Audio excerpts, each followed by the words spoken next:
রাঙামাটি তীরন্দাজ ধারাবাহিকের আজকের পর্বের শুরুতে দেখা যায় রাঙা তার শ্বশুরকে নিয়ে তাড়াহুড়ো করে হসপিটাল যাচ্ছে, কারণ দুর্ভাগ্যজনকভাবে বড়বাবুর গলায় গিয়ে তীর ঢুকে গেছে। রাঙা বরাবরই বাড়ির লোকদের ফোন করেই চলেছে, কিন্তু কেউ সাড়া দিচ্ছে না।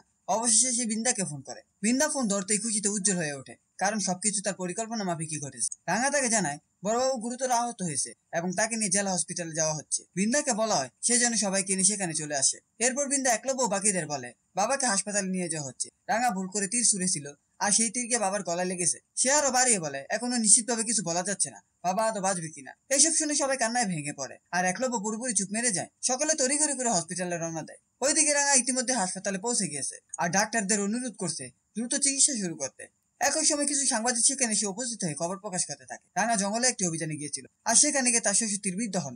এরপর ডাক্তার রাঙাকে জানায় রোগীর অবস্থা এমন যে এখানকার চিকিৎসায় কিছু হবে না, তাকে অবিলম্বে কলকাতা নিয়ে যেতে হবে। তীর গলায় ঢুকে গেছে, আর তা কেটে বের করতে হবে। টেনে বের করলে অতিরিক্ত রক্তক্ষরণে প্রাণহানির আশঙ্কা রয়েছে। এই সব কথা শুনে রাঙা ভেঙে পড়ে এবং কান্না করতে করতে বাইরে বেরিয়ে আসে। ঠিক সেই সময় বিন্দা, একলব্য, পাঁচালী ও অন্যরাও হাসপাতালে এসে উপস্থিত হয়। সাংবাদিকরা তাদের ঘিরে ধরে এবং প্রশ্ন করতে থাকে। মেয়ে পাচার চক্রে রাঙা বাধা দিতে গিয়ে কিভাবে তার শ্বশুরের গলায় তীর লাগলো, কেউ স্পষ্ট কোনো উত্তর দিতে পারে না। পুলিশ তখন সাংবাদিকদের সরে যেতে বলে। সাংবাদিকদের মুখে মেয়ে পাচার এবং রাঙার গোপন অভিযানের কথা শুনে একলব্য প্রচন্ড রেগে যায়। পুলিশ একলব্যকে শান্ত করতে চাইলে সে বলে সে কারো কাছ থেকে কিছু শুনতে চায় না, সে কেবল রাঙার মুখ থেকে সব জানতে চায়। এরপর একলব্য রাঙার কাছ থেকে জিজ্ঞেস করে তুমি কিভাবে ওই মিশনে গেলে? তাহলে তুমি আমাকে মিথ্যে বলেছিলে? গত রাতে তো তুমি নিজেই বলেছিলে এমন ভুল আর করবে না, কিন্তু তুমি সেই ভুলটাই আবার করলে। এসব বলে সে রাঙাকে তীব্রভাবে প্রশ্ন করতে থাকে। রাঙা কিছু বলতে চাইলে একলব্য তাকে থামিয়ে দিয়ে বলে আমার বাবার যদি কিছু হয় আমি তোমাকে কোনোভাবে ক্ষমা করবো না। এরপর একলব্য ভিতরে চলে যায়। তখন বিন্দা এসে রাঙাকে বলে তুই এটা কিভাবে করলি? যে তোকে বাঁচিয়েছিল তুই তারই এত বড় ক্ষতি করলি? মা যদি এসব জানে ওর কি অবস্থা হবে তুই বুঝতে পারছিস? এরপর দৃশ্য পাল্টে দেখা যায় একলব্যর বাড়িতে। একলব্যর মা খুব চিন্তিত, কারোর সঙ্গে যোগাযোগ হচ্ছে না দেখে উদ্বিগ্ন হয়ে পড়েছেন। তখন একলব্যর মেজো ভাই বলেন মা চিন্তা করো না, ওরা হয়তো মেলায় গেছে। রাঙা বলেছিল তো ওখানে মেলা হচ্ছে, আর মেলাতে অনেক সময় ভুল করে দারু খেয়ে ফেলে কেউ কেউ। কথাটা শুনে মা অনেকটা রেগে গিয়ে বলে একটু চুপ করে, কেউ ফোন ধরছে না আর আমি চিন্তায় অস্থির। সব এসে তাকে বোঝায় মা কিছু হবে না, তুমি একটু ঘুমিয়ে নাও, না হলে তোমার প্রেশার বেড়ে যাবে, তখন আরো সমস্যা হবে। মা বলে ঘুমাতে পারলে তো ভালোই হতো। পুনরায় হাসপাতালে দিশে দেখা যায় সেখানে একলব্য বাবার হাত ধরে বসে আছে, আর বড়বাবু যন্ত্রণা ছটফট করছেন।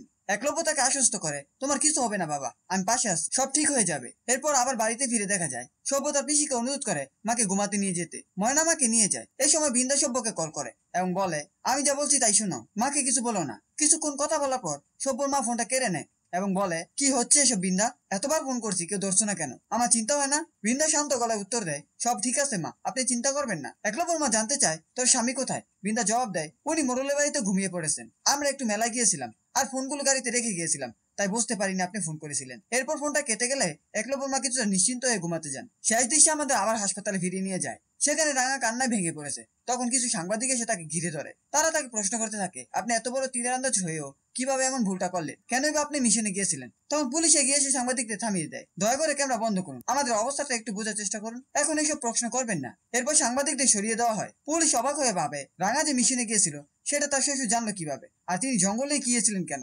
অন্যদিকে রাঙা বারবার ভেঙে পড়ে কাঁদতে থাকে। পুলিশ তাকে সান্ত্বনা দেওয়ার চেষ্টা করে এবং বলে এটা আপনাদের দোষ নয়, কিন্তু রাঙা বলে আমি নিজেকে কোনোদিন ক্ষমা করতে পারবো না। এই বলে সে মা বলে চিৎকার করে কান্না ভেঙে পড়ে। এই ছিল রাঙামাটি তীরন্দাজ ধারাবাহিকের আজকের আপডেট। ভিডিওটি ভালো লাগলে চ্যানেলটিকে সাবস্ক্রাইব করে পাশে থাকা বেল আইকনটি অন করে দিন।